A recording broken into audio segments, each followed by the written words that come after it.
Hey guys, welcome back to Java tutorial series. In today's lecture, we will be studying about non-primitive data types and type conversion.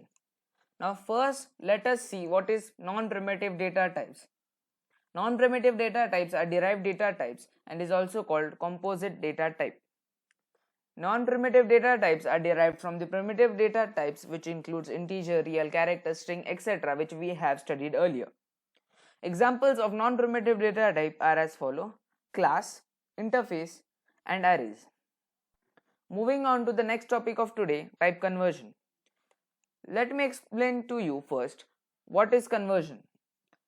In Java programming, you do an operation which results in used data which is no more applicable to fit in the declared data type. A conversion can be done with your wish or system wish to make it fit in the data type which is more higher than the declared data type. To understand this properly, let's take an example.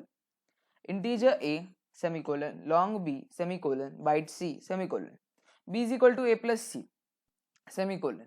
In this, you can see an integer which has an storage or has a memory of 4 bytes in the system is added with a byte which has a memory of 1 byte in the system. This results in a data which has a greater storage as compared to the earlier ones.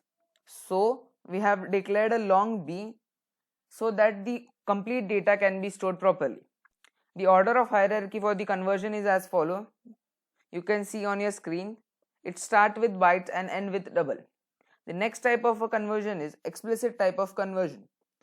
Explicit type of conversion is a conversion in which mixed arithmetical expression gets converted as per user choice. It is also called as typecasting. Example of explicit type of conversion is as follow.